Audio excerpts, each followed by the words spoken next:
Hello friends, അസ്സലാമു അലൈക്കും. Rabies കിച്ചൻ്റെ അടുത്ത ഒരു വീഡിയോയിലേക്ക് എല്ലാ കൂട്ടുകാർക്കും സ്വാഗതം. ഇന്ന് ഞാൻ വന്നിട്ടുള്ളത് ബ്രേക്ക്ഫാസ്റ്റ് ആയിട്ടും വൈകുന്നേരങ്ങളിൽ ചായയോടൊപ്പം ഒക്കെ കഴിക്കാൻ പറ്റിയ നല്ലൊരു റെസിപ്പിയുമായിട്ടാണ്. അപ്പോൾ അത് എങ്ങനെ ചെയ്തെടുക്കാമെന്ന് നോക്കാം. അതിനായി ഒരു ബൗളിലേക്ക് ഞാൻ 1.5 കപ്പ് അളവിൽ ആട്ടമാവാണ് എടുത്തിട്ടുള്ളത്. ഇതിലേക്ക് ആവശ്യത്തിനുള്ള ഉപ്പ് കൂടി ചേർത്ത് കൊടുക്കാം. മാവും ഉപ്പും കൂടി നന്നായിട്ടൊന്ന് മിക്സ് ചെയ്തെടുത്തതിന് ശേഷം ഇതിലേക്ക് ആവശ്യത്തിനുള്ള വെള്ളം കൂടി ചേർത്ത് കൊടുത്തിട്ട് നമുക്ക് ചപ്പാത്തിയുടെ മാവിൻ്റെ പരുവത്തിലൊന്ന് കുഴച്ചെടുക്കാം.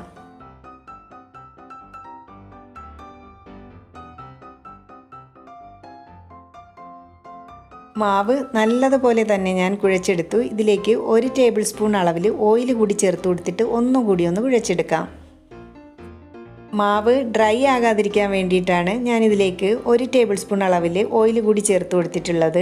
ഇനി നമുക്കിത് അടച്ചു വെച്ചിട്ട് ഒരു സൈഡിലേക്ക് മാറ്റി വയ്ക്കാം. ഇനി ഇതിലേക്കുള്ള ഫില്ലിംഗ് തയ്യാറാക്കാം. പാൻ ചൂടാകുമ്പോഴേക്കും 1 ടേബിൾ സ്പൂൺ അളവിൽ ഓയിൽ ചേർത്ത് കൊടുത്തിട്ടുണ്ട്. ഓയിൽ ഒന്ന് ചൂടായി വരുമ്പോഴേക്കും അതിലേക്ക് ഞാൻ 1/2 ടീസ്പൂൺ അളവിൽ വലിയ ജീരകം കൂടിയാണ് ചേർത്ത് കൊടുത്തിട്ടുള്ളത്. ഇതൊന്ന് പൊട്ടി വരുമ്പോഴേക്കും ചതച്ചിട്ടുള്ള 2-3 അല്ലി വെളുത്തുള്ളി കൂടി ചേർത്ത് കൊടുക്കുന്നുണ്ട്. പിന്നീട് ഇതിലേക്ക് ചേർത്ത് കൊടുക്കുന്നത് 2 മീഡിയം സൈസിലുള്ള സവാള നീളത്തിൽ കട്ട് ചെയ്തെടുത്തിട്ടുള്ളതാണ്. ഇതും കൂടി ചേർത്തതിന് ശേഷം ആവശ്യത്തിനുള്ള ഉപ്പ് കൂടി ചേർത്ത് ഇത് ജസ്റ്റ് ഒന്ന് വഴറ്റിയെടുക്കാം. ഞാനിപ്പോൾ സവാള വെച്ചിട്ടുള്ള ഒരു ഫില്ലിംഗ് ആണ് ഇതിലേക്ക് തയ്യാറാക്കിയെടുക്കുന്നത്. ചിക്കനോ ബീഫോ എഗ്ഗോ ഒക്കെ വെച്ചിട്ടുള്ള ഫില്ലിംഗ് തയ്യാറാക്കിയെടുക്കാവുന്നതേ ഉള്ളൂ. ഒത്തിരി അങ്ങ് വഴറ്റാതെ അല്പം കടിക്കാൻ കിട്ടുന്ന രീതിയിൽ മാത്രമേ ഞാൻ സവാള വഴറ്റിയെടുക്കുന്നുള്ളൂ. ഇതിലേക്ക് ഞാൻ പിന്നീട് 1/4 ടീസ്പൂൺ അളവിൽ കുരുമുളക് പൊടിയും അതുപോലെ തന്നെ 1/2 ടേബിൾ സ്പൂൺ അളവിൽ മുളക് പൊടിയും ചേർത്ത് കൊടുക്കുന്നുണ്ട്. എരിവിന് നിങ്ങൾക്ക് എത്രത്തോളം ആവശ്യമാണോ അതനുസരിച്ച് ചേർത്ത് കൊടുക്കാവുന്നതേ ഉള്ളൂ. അപ്പോൾ ഈ മുളക് പൊടിയുടെയൊക്കെ റോ ടേസ്റ്റ് ഒന്ന് മാറി കിട്ടുന്നത് വരെ ഒന്ന് ഇളക്കി കൊടുക്കാം. ഞാനിപ്പോൾ ഇതിലേക്ക് കുരുമുളക് പൊടിയും മുളക് പൊടിയും മാത്രമേ ചേർത്തിട്ടുള്ളൂ. നിങ്ങളുടെ ഫ്ലേവറിന് അനുസരിച്ച് ഇഷ്ടമുള്ള മസാലപ്പൊടികൾ ചേർത്ത് കൊടുക്കാവുന്നതാണ്. അവസാനമായി 1 ടേബിൾ സ്പൂൺ അളവിൽ ടൊമാറ്റോ സോസ് കൂടി ചേർത്ത് കൊടുത്തിട്ട് ഇതെല്ലാം കൂടി ഒന്ന് മിക്സ് ചെയ്തെടുക്കാം. ടൊമാറ്റോ സോസ് കയ്യിലുണ്ടെങ്കിൽ മാത്രം ചേർത്ത് കൊടുത്താൽ മതിയാകും. ഇപ്പോൾ ഫില്ലിംഗ് ഇവിടെ റെഡി ആയിട്ടുണ്ട്. ഇതൊന്ന് വേവിച്ചെടുക്കാൻ വേണ്ടിയിട്ട് ഞാനൊരു സ്റ്റീമർ അടുപ്പിൽ വെച്ച് കൊടുത്തിട്ടുണ്ട്. വെള്ളം തിളച്ച് വരുമ്പോഴേക്കും നേരത്തെ തയ്യാറാക്കി വെച്ചിട്ടുള്ള മാവ് എടുത്തിട്ട് ഒന്നുകൂടി ഒന്ന് കുഴച്ചെടുക്കാം. ഇനി ഇതിൽ നിന്നും ഓരോ ചെറിയ ബോൾസ് എടുത്തിട്ട് നമ്മുടെ കയ്യിൽ വെച്ച് തന്നെ ഒന്ന് പരത്തി കൊടുക്കാം.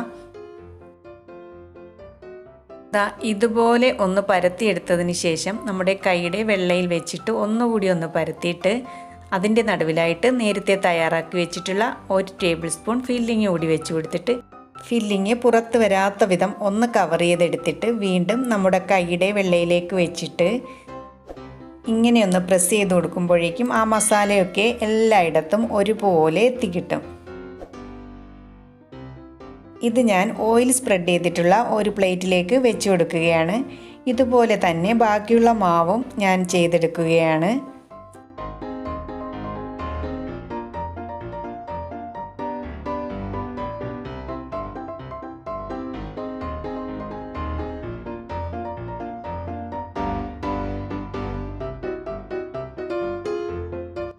ഇതേ സമയം സ്റ്റീമറിൽ വെള്ളമൊക്കെ നല്ലതുപോലെ തിളച്ച് വന്നിട്ടുണ്ട്. ഇതിലേക്ക് നമുക്ക് ഇറക്കി വെച്ച് കൊടുത്തതിന് ശേഷം ഒരു 10 മിനിറ്റ് സമയം മൂടി വെച്ച് കുക്ക് ചെയ്തെടുക്കാം. ഇഡലി പാത്രത്തിലും ഇത് ചെയ്തെടുക്കാവുന്നതേ ഉള്ളൂ. ഇപ്പോൾ 10 മിനിറ്റ് കഴിഞ്ഞിട്ടുണ്ട്. ഇതിലേക്ക് ആവി വെള്ളം വീഴാതിരിക്കാൻ വേണ്ടിയിട്ട് ഞാനൊരു അടപ്പ് വെച്ച് കൊടുത്തിട്ടുണ്ടായിരുന്നു. അപ്പോൾ അതുകൂടി മാറ്റിയെടുത്തതിന് ശേഷം നമുക്കിത് പുറത്തെടുക്കാം.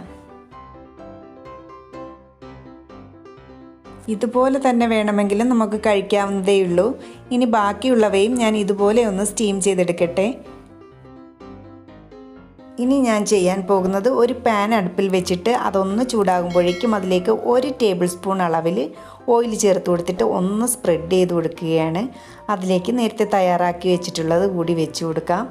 ഇങ്ങനെ ചെയ്യുന്നത് ഇതിൻ്റെ മുകൾ ഭാഗം നല്ല ക്രിസ്പി ആയിട്ടും ഉള്ളിൽ നല്ല സോഫ്റ്റ് ആയിട്ടും കിട്ടാൻ വേണ്ടിയിട്ടാണ്. ഇതിലേക്ക് ഒരുപാട് ഓയിലൊന്നും ചേർത്ത് കൊടുക്കേണ്ട ആവശ്യമില്ല. ഇതിൻ്റെ ഒരു ഭാഗം ഒന്ന് മൊരിഞ്ഞ് കിട്ടുമ്പോഴേക്കും മറിച്ചിട്ടതിന് ശേഷം അതിൻ്റെ അടുത്ത ഭാഗം കൂടി നല്ലതുപോലെ ഒന്ന് മൊരിയിച്ചെടുക്കാം. രാവിലത്തെ ബ്രേക്ക്ഫാസ്റ്റിനായാൽ കൂടി ഇത് 2 എണ്ണം കഴിച്ചാൽ മതി. അപ്പോഴേക്കും വയറ് നിറയും. മാത്രമല്ല ഗോതമ്പ് പൊടി ആയതുകൊണ്ട് ഹെൽത്തിയുമാണ്. നമ്മളിതിലേക്ക് ഒരുപാട് ഓയിലുകളൊന്നും ചേർക്കാത്തത് കൊണ്ട് വളരെ ഹെൽത്തിയുമാണ്. അതുപോലെ തന്നെ നല്ല സോഫ്റ്റ് ആയിട്ടുള്ള ഒരു ബ്രേക്ക്ഫാസ്റ്റ് ആയിരിക്കും.